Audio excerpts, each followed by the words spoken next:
Hi friends, ಎಲ್ಲರಿಗೂ ನಮಸ್ಕಾರ.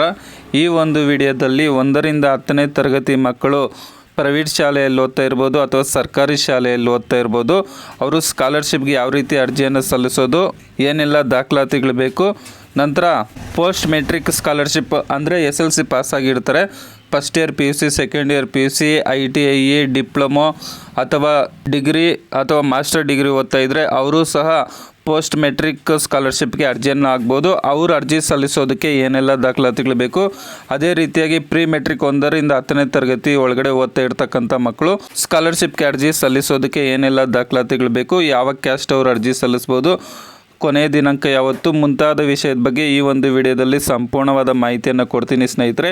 ಹಾಗಾಗಿ ವಿಡಿಯೋವನ್ನು ಪೂರ್ತಿಯಾಗಿ ನೋಡಿ. ಅದೇ ರೀತಿಯಾಗಿ ಯಾರೆಲ್ಲ ಇನ್ನೂ ನಮ್ಮ ಯೂಟ್ಯೂಬ್ ಚಾನಲ್ಗೆ ಸಬ್ಸ್ಕ್ರೈಬ್ ಮಾಡ್ಕೊಂಡಿಲ್ವೋ ಅಂಥವರು ಈ ಕೂಡಲೇ ಸಬ್ಸ್ಕ್ರೈಬ್ ಮಾಡ್ಕೊಳ್ಳಿ ಸ್ನೇಹಿತರೆ. ಮೊದಲಿಗೆ 1ರಿಂದ 10ನೇ ತರಗತಿ ಒಳಗಡೆ ಓದ್ತಾ ಇರ್ತಕ್ಕಂಥ ಸರ್ಕಾರಿ ಶಾಲೆ ಆಗಿರ್ಬೋದು, ಅದೇ ರೀತಿ ಪ್ರೈವೇಟ್ ಶಾಲೆಯಲ್ಲಿ ಓದ್ತಾ ಇದ್ದರೂ ಸಹ ಅರ್ಜಿಯನ್ನು ಸಲ್ಲಿಸ್ಬೋದು ಸ್ನೇಹಿತರೆ. ಇನ್ನು ಅರ್ಜಿ ಸಲ್ಲಿಸಬೇಕಾದ್ರೆ ಸ್ಕಾಲರ್ಶಿಪ್ಗೆ ನಿಮ್ಮ ಹತ್ರ ಏನೆಲ್ಲ ದಾಖಲಾತಿಗಳಿರಬೇಕಪ್ಪ ಅಂತ ಅಂದರೆ, ನಿಮ್ಮ ಹತ್ರ ಆಧಾರ್ ಕಾರ್ಡ್ ಇರಬೇಕಾಗುತ್ತೆ ಮಗುದು, ನಂತರ ಕ್ಯಾಸ್ಟ್ ಇನ್ಕಮ್ ಇರಬೇಕಾಗುತ್ತೆ ಮಗುದು, ನಂತರ ಸ್ಟ್ಯಾಟ್ಸ್ ನಂಬರ್ ಅಂತೇಳ್ಬಿಟ್ಟು 9 ನಂಬರ್ ಇರುತ್ತೆ. ಇದು ಮಗುವಿನ ಒಂದು ID ಕಾರ್ಡಲ್ಲಿ ಇರುತ್ತೆ, ಅಥವಾ ನಿಮ್ಮ ಶಾಲೆಯಲ್ಲಿ ನಿಮ್ಮ ಶಿಕ್ಷಕರನ್ನು ಕೇಳಿದರೆ ಅವ್ರೇನು ಮಾಡ್ತಾರೆ, ನಿಮಗೆ ಸ್ಟ್ಯಾಟ್ಸ್ ನಂಬರನ್ನು ಕೊಡ್ತಾರೆ. ನಂತರ ನಿಮ್ಮ ಒಂದು ಆಧಾರ್ ಕಾರ್ಡ್ಗೆ ರಿಜಿಸ್ಟರ್ ಆಗಿರೋ ಮೊಬೈಲ್ ನಂಬರ್ ಬೇಕಾಗುತ್ತೆ. ಉದಾಹರಣೆಗೆ ನಿಮ್ಮ ಮನೆಯಲ್ಲಿ 2 ಮಕ್ಕಳು ಓದ್ತಾ ಇದ್ದರೆ ಒಂದು ಮಗುಗೆ ಒಂದು ಮೊಬೈಲ್ ನಂಬರು ತಗೊಳುತ್ತೆ, ನಂತರ ಇನ್ನೊಂದು ಮಗುಗೆ ನಿಮ್ಮ ಮನೆಯಲ್ಲಿರ್ತಕ್ಕಂಥ ಇನ್ನೊಂದು ನಂಬರ್ ಬೇಕಾಗುತ್ತೆ. ಆಧಾರ್ ಕಾರ್ಡ್ ಮೇಲೆ ನೀವು ನಿಮ್ಮ ಮನೆಯಲ್ಲಿರ್ತಕ್ಕಂಥ ಅವ್ರದ್ದು ಎಲ್ಲರದ್ದು ಒಂದೇ ಮೊಬೈಲ್ ನಂಬರ್ ಕೊಟ್ಟಿದ್ರೂ ಆಗುತ್ತೆ.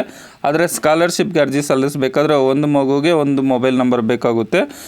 ಈ ರೀತಿಯಾಗಿ ಇಷ್ಟು ದಾಖಲಾತಿಗಳಿದ್ರೆ ನೀವು SSP ಪ್ರೀ ಮೆಟ್ರಿಕ್ ಸ್ಕಾಲರ್ಶಿಪ್ಗೆ 1ರಿಂದ 10ನೇ ತರಗತಿ ಒಳಗಡೆ ಇರ್ತಕ್ಕಂಥವ್ರು ಅರ್ಜಿಯನ್ನು ಸಲ್ಲಿಸ್ಬೋದು ಸ್ನೇಹಿತರೆ. ಇನ್ನು ಯಾವ ಕ್ಯಾಸ್ಟ್ ಅವರು ಅರ್ಜಿಯನ್ನು ಸಲ್ಲಿಸ್ಬೋದಪ್ಪ ಅಂತ ಅಂದರೆ SC ST OBC ಪ್ರವರ್ಗ 1, 2A 2B 3A 3B ಈ ರೀತಿಯಾಗಿ ಎಲ್ಲ ಕ್ಯಾಸ್ಟ್ ಅವರು ಸಹ ಈ ಒಂದು SSP ಪ್ರೀ ಮೆಟ್ರಿಕ್ ಸ್ಕಾಲರ್ಶಿಪ್ಗೆ ಅರ್ಜಿಯನ್ನು ಸಲ್ಲಿಸ್ಬೋದು. ಕೊನೆಯ ದಿನಾಂಕ ಬಂದುಬಿಟ್ಟು ಕೊಟ್ಟಿಲ್ಲ ಸ್ನೇಹಿತರೆ.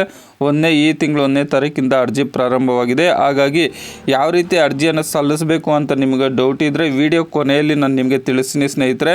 ವಿಡಿಯೋ ಕೊನೆಯಲ್ಲಿ ಒಂದು ವಿಡಿಯೋವನ್ನು ಎಂಡ್ ಸ್ಕ್ರೀನಲ್ಲಿ ಕೊಟ್ಟಿರ್ತೀನಿ, ಅದನ್ನು ಕ್ಲಿಕ್ ಮಾಡೋದ್ರ ಮುಖಾಂತರ ನೀವೇ ನಿಮ್ಮ ಮೊಬೈಲಲ್ಲಿ ಅರ್ಜಿಯನ್ನು ಸಲ್ಲಿಸ್ಬೋದು. ಸ್ಕಾಲರ್ಶಿಪ್ಗೆ ತುಂಬ ಸಿಂಪಲ್ ಆಗಿರುತ್ತೆ ಸ್ನೇಹಿತರೆ.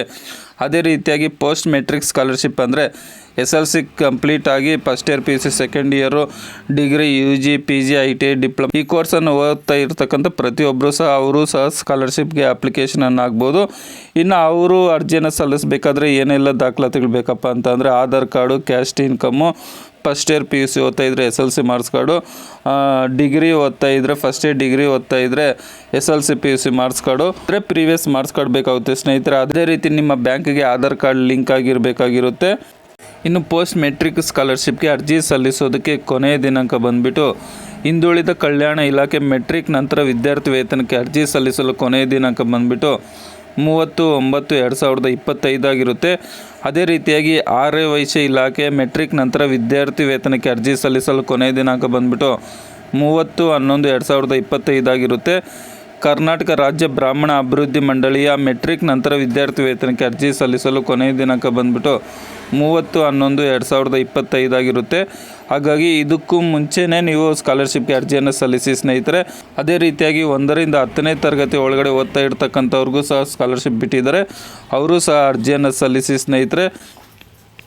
ಈ ವಿಡಿಯೋ ಕೊನೆಯಲ್ಲಿ ನಿಮಗೆ ಎಂಡ್ ಸ್ಕ್ರೀನಲ್ಲಿ ಕೊಟ್ಟಿರ್ತೀನಿ ಯಾವ ರೀತಿ ಅಪ್ಲೈ ಮಾಡಬೇಕು ಅಂತ ಹೇಳ್ಬಿಟ್ಟು, ಅದು ನೋಡಿಕೊಂಡು ನೀವು ಅಪ್ಲೈ ಮಾಡ್ಕೊಳ್ಳಿ ಸ್ನೇಹಿತರೆ. ಏನಾದರೂ ಡೌಟ್ ಇದ್ದರೆ ಕಮೆಂಟ್ ಮಾಡಿ, ನಾನು ರಿಪ್ಲೈ ಮಾಡ್ತೀನಿ. ಅದೇ ರೀತಿಯಾಗಿ ಯಾರೆಲ್ಲ ಇನ್ನೂ ನಮ್ಮ ಯೂಟ್ಯೂಬ್ ಚಾನಲ್ಗೆ ಸಬ್ಸ್ಕ್ರೈಬ್ ಮಾಡ್ಕೊಂಡಿಲ್ವ ಅಂಥವರು ಈ ಕೂಡಲೇ ಸಬ್ಸ್ಕ್ರೈಬ್ ಮಾಡ್ಕೊಳ್ಳಿ ಸ್ನೇಹಿತರೆ. ವಿಡಿಯೋ ನೋಡಿದ್ದಕ್ಕಾಗಿ ತುಂಬ ಧನ್ಯವಾದಗಳು. ಬಾಯ್, ಟೇಕ್ ಕೇರ್ ಫ್ರೆಂಡ್ಸ್.